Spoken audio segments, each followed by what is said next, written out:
Alright, I'm going to swap out some shocks. I'm going to put a little WD-40 in the old cheap shocks for a 2006 Ford Focus ZX4. You can tell those shocks are teeny tiny, so I got some better ones here. I'll show you in a minute. Alright, the Monroe website said this would work. They are model number 5796 for the Ford Focus. So they look a whole lot better than the ones that are on their factory. So anyway, we'll give it a shot. FYI, some of your cars may have this little firewall that has to be removed, so this has to be pulled out so you can get to the other end of the shock right in here. So here we go. Now you just kind of pull it back, and there's the other end of the shock.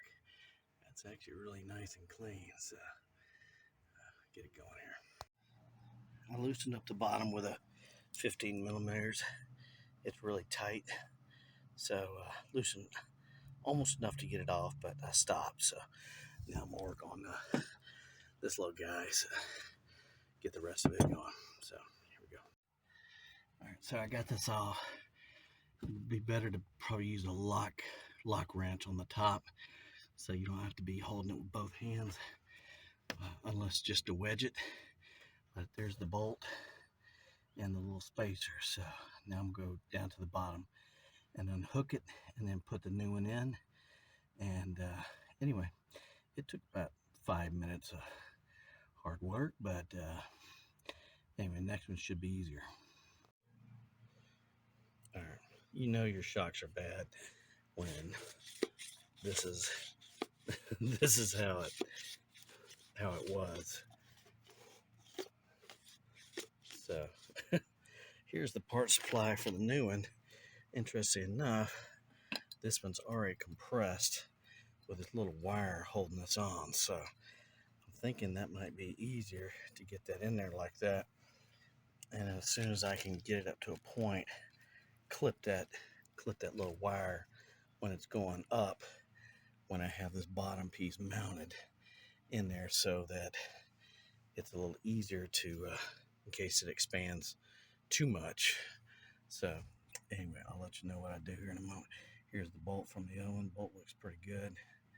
No issue with the threads. Here's the extra supplies if you need them.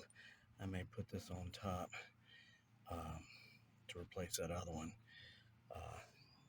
Probably because I think it actually looks a tiny bit bigger from the other threads. So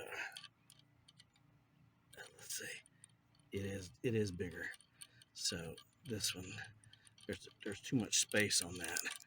That's not going to work on the other. So this would have to go on this one. So, all right, let you know.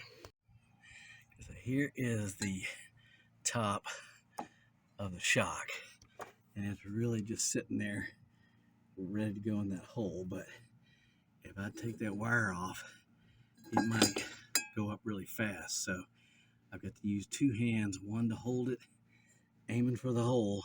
The hole's pretty big actually, because you got that other little cup on top, the little spacer, and I put the cup from the Ford back on here. It's actually in reasonable shape, so I just put it back on here because it'll stop some of that issue or gunk from the road getting up in there. So anyway, when I clip that wire right there, it's going to go up. So I'll hold this with one hand and clip with the other while aiming at the same time for that hole, and then I can put the bolt on top. So I don't think anybody's ever shown you guys how that's done. So anyway, here we go.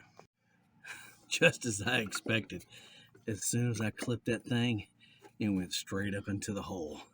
So there's no budging at this point. So FYI, this clip here is for a reason. It will help you get this thing compressed so you can get up in that hole. So it's there now. I just need to tighten it down, and I'm golden. So anyway, I'm gonna get this wire out of the way so it doesn't hang down around the wheel. It's up there, so just gotta tighten the rest of it down. Enjoy. Little tiny issue, this Ford spacer that was in here will not fit over this. You can get it just on top. That's it. So you have to remove that. I put one of the new spacers right on top, and I'm gonna put the rubber on top of that, and then put another spacer on top of that where that spacer was, and then I'll tighten it down. So anyway, just a small little diversion. All right, so this is really easy to put back on. There is a tiny little space up there where you hold it and where you tighten this up, but it's a whole lot easier to tighten this up than taking it off as the Ford one was. So I'm gonna seal this up. This one's ready to go.